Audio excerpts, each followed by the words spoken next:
Last time, we looked at how modern science does not acknowledge creation according to the biblical Genesis 1, verse 1, and claims that its Big Bang and evolution theories are correct. The question arising from this is science really right, or is the Bible the right one instead? When we put the biblical and modern science views against each other, we can deduce which one is correct by the following processes. First, let us assume that the Bible is the Word of God, and consequently, let us also assume that it is true and correct for comparison's sake. We can choose subjects in the Bible where there are direct comparisons to that in science. Here, we will omit the theological teachings of the Bible and find out if there are any errors in the scientific or factual statements. Is there anything in the Bible about natural phenomena that has been found to be wrong? There doesn't seem to be any passages that has been identified as errors yet, to this date. Rather, the Bible corrects where science is wrong. For example, science has long said that the earth is flat and the sun, moon, and the stars hang from the sky. But the Bible already tells us that the earth is floating in space in the book of Job, which was written 4,000 years ago. In Job 26 verse 7, God hangs the earth on nothing, which means that He placed the earth in empty space. It can be said that the empty space refers to the universe.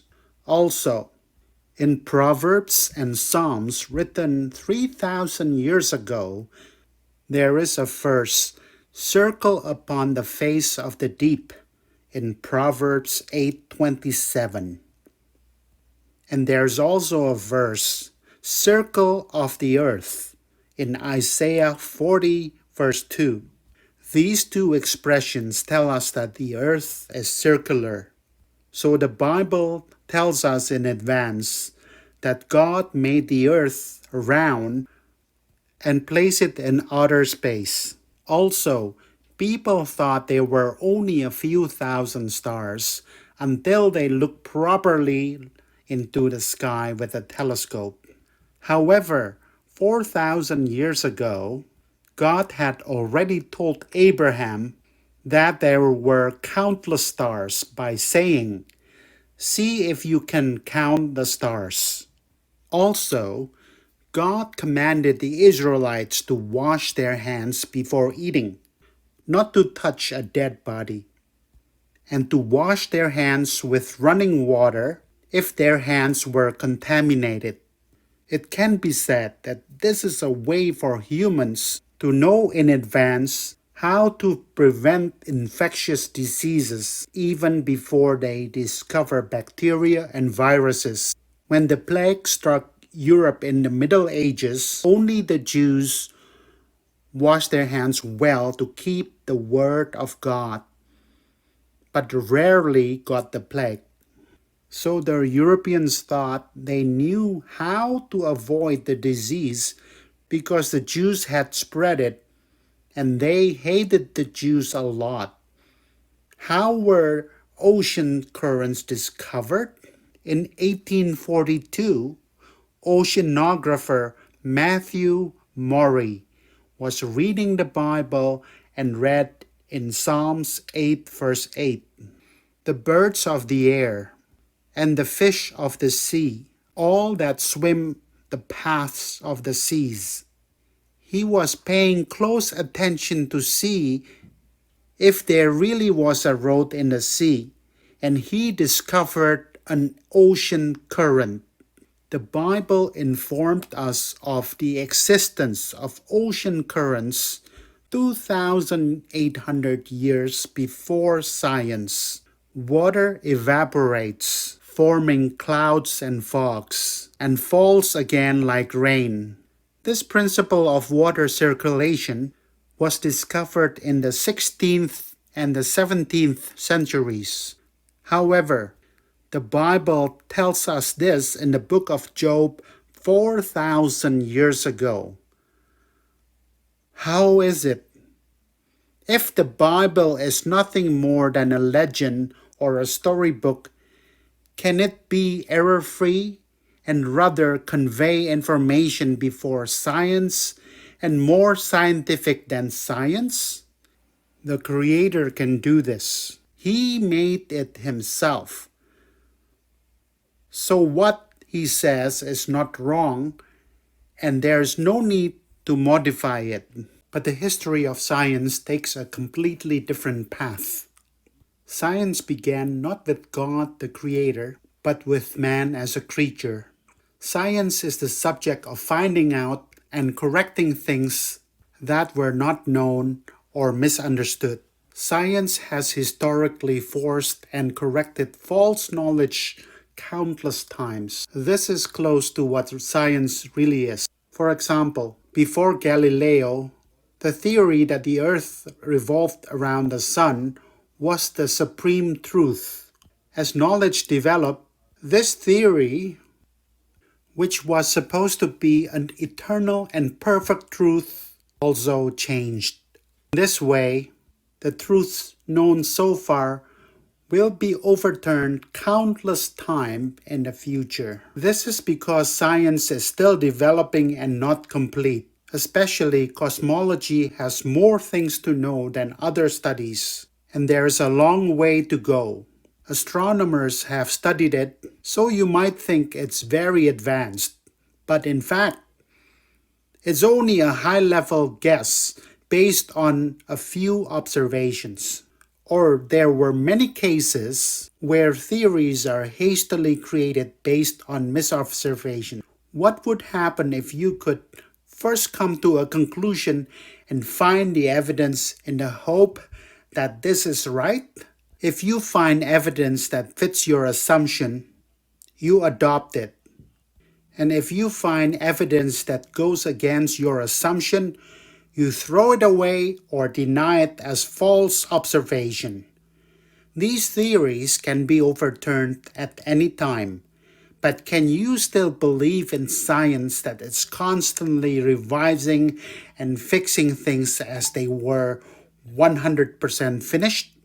Can we reject the Bible, which has never said anything wrong, as an old-fashioned novel?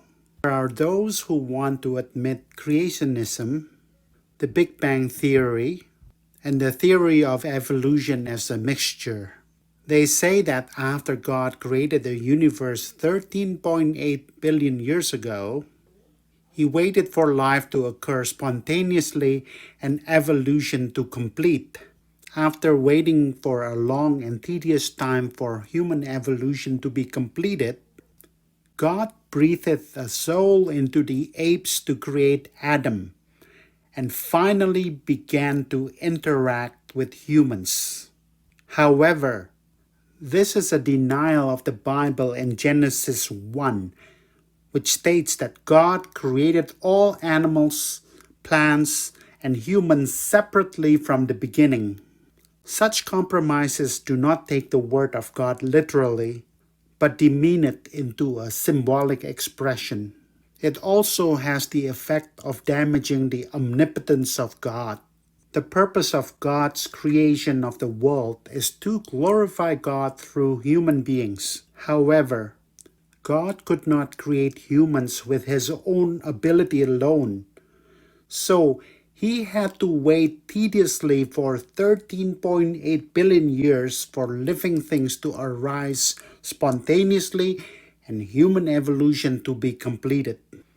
This is enough to make us feel disappointed about God's power. Also, Jesus, who speaks of judgment on humans who have barely obtained after a long wait, seems to be very impatient. This compromise is to seriously underestimate the great God and to accept God only to the extent that it is understood as human knowledge. Without faith, it is impossible to please God, because anyone who comes to him must believe that he exists and that he rewards those who earnestly seek him. Hebrews 11 verse 6. God rejoices and blesses those who fully believe in his words. Now, if you are going to believe in God, do not add or subtract from his words, but believe in them completely. The Bible clearly tells us that God made the world from the very first words. If this is true, and the Big Bang and the theory of evolution are wrong, then those who do not accept Genesis start to err at the very root of knowledge. It also leads to errors in many other perceptions. It's like putting on the wrong first button, then putting on the clothes. What if you put the wrong button on the first one when you wear a lot of buttons? From then on, all buttons will be misaligned one after the other. Conflicts of knowledge arise even if you try to fit only a few parts right in the middle. It is just as important to fill the first button right away. Today I said that accepting creationism would be more rational and wise than believing in cosmology. Next time, we will look into the evidence against the Big Bang theory and the theory of evolution. Let's look at the difficult story only until the next time, and then only look at the Bible. If you keep watching, it will help you a lot to know more about the Bible and God and to please God more. Please subscribe and watch the next video.